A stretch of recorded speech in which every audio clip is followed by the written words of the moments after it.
Senhor Presidente, senhores deputados, e permita-me hoje também cumprimentar vários lesados da banca que aqui dentro no Parlamento marcam presença. O dia de hoje é particularmente importante para o Chega. Ao fim de anos de conversas, de diálogo e de aproximação, ao fim de anos de frustração, ao fim de anos de má vontade e de desilusão, muitos homens e mulheres que perderam tudo na banca em Portugal, nos investimentos e nas poupanças que fizeram, têm hoje voz ativa neste Parlamento. E por isso, essa voz ativa no Parlamento não é apenas daqueles que querem sempre destruir a banca por tudo e por nada, nem destruir o setor privado por tudo e por nada. É daqueles que reconhecem a importância da economia, mas sabem que acima da economia está as famílias, as suas poupanças, as suas histórias e os seus investimentos. Muitos dos homens e mulheres que hoje nos ouvem ou nos veem são aqueles que em Portugal ou em países além fronteiras investiram o pouco ou o muito que tinham. Acreditaram num sistema que as autoridades lhes diziam sólido, com credibilidade, com coerência e consistência. E perderam tudo e alguns mesmo tudo, nesse risco que assumiram. Risco, disseram os dois governos que antecederam este. Risco que deve ser assumido pelos próprios. Mas é curioso, Sr. Presidente e Srs. Deputados, que quando foram os bancos a falhar, quando foi a grande finança nacional e internacional a falhar, aí não foi risco deles, fomos nós que os fomos salvar. Como é que podemos acreditar num país que gasta 23 mil milhões numa década a salvar bancos, mas não tem sequer 5 mil milhões para salvar aqueles que perderam tudo com a banca portuguesa?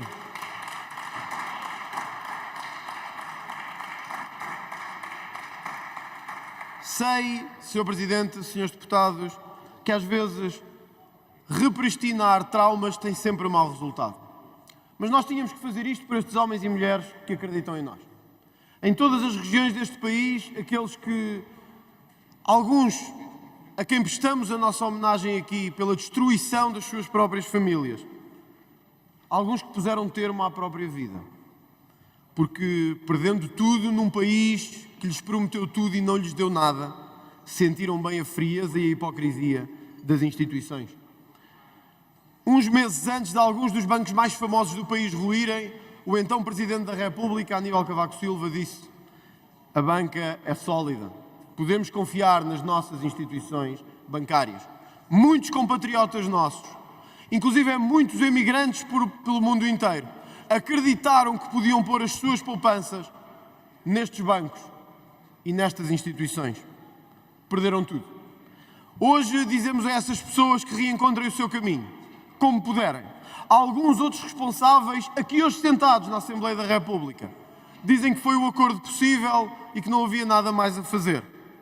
Nós não compreendemos que um país que gasta dinheiro a salvar bancos mais proporcionalmente do que qualquer outro, que não exige que esses bancos devolvam o dinheiro onde gastamos, um país que paga subvenções vitalícias aos seus políticos, um país que gasta milhões em concursos que nunca avançam, um país que é capaz de encher estradas por esse país fora e gastar dinheiro em cimento e em betão, mas não é capaz de olhar olhos nos olhos a estes homens e mulheres que perderam tudo e esqueceram o passado que têm.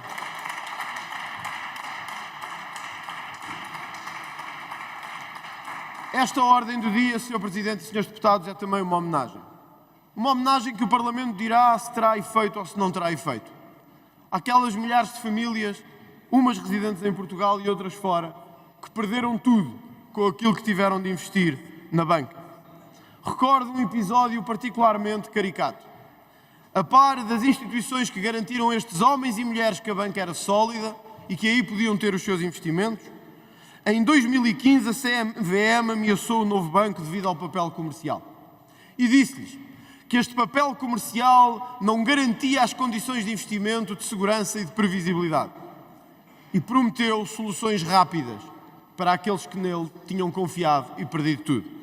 Sr. Presidente, estávamos então em 2015, estamos em 2023 E estes homens e mulheres que vemos entrar pelas galerias, estes homens e mulheres que marcaram hoje presença neste Parlamento, perguntam-se como é possível, ao fim de 7, 8, 9, 10 anos, não termos uma solução para aqueles que investiram o dinheiro das poupanças que eram para os seus filhos, para a universidade dos seus filhos ou para a escola dos seus netos, e não termos para eles uma solução. Sim, fizemos um acordo, mas é um acordo que envergonharia a maior parte dos países da Europa, porque mais uma vez preferiu dar a mão à banca e aos interesses da banca do que às famílias daqueles que perderam tudo.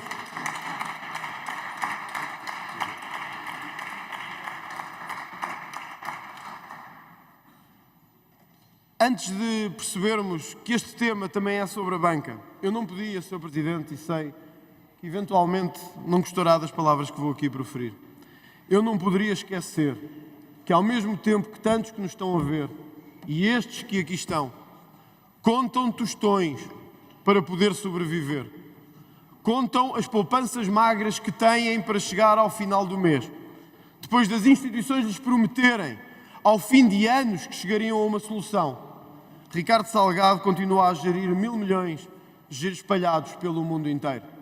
Este não é um país decente, nem um país justo. E sim, o Chega orgulha-se de ter a cara do Dr. Ricardo Salgado com uma cruz pelo país inteiro. E no que depender de mim, assim se manterá até ao fim da existência deste partido em Portugal.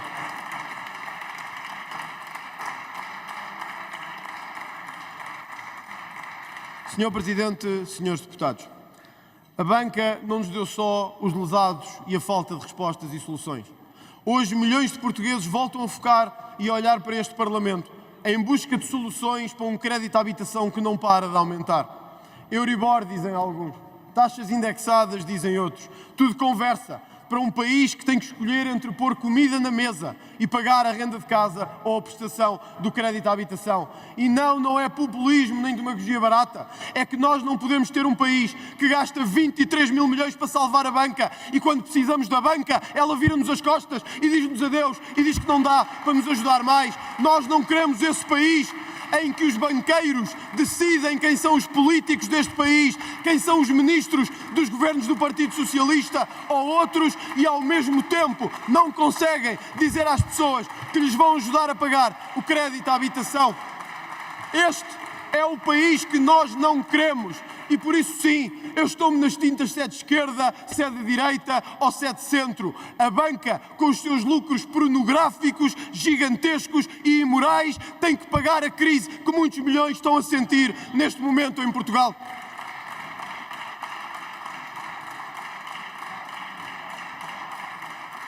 Senhor Presidente, senhores deputados, a história não nos perdoará se no momento mais difícil da vida das famílias em Portugal, se no momento em que muitos escolhem entre poder ter medicamentos, comida ou pagar os livros ou pagar os instrumentos para a escola dos seus filhos, se esses virem que este Parlamento, perante o aumento brutal das taxas de juros, perante o aumento brutal do crédito à habitação, simplesmente dizem que não podem fazer nada, que é o mercado a funcionar, então nós vergámo-nos à banca, aos seus interesses e àqueles piores interesses obscuros que temos em Portugal. Da nossa parte, não nos interessa se é de esquerda nem de direita. Senhor Presidente, da nossa parte, esses interesses ocultos não passarão. Obrigado.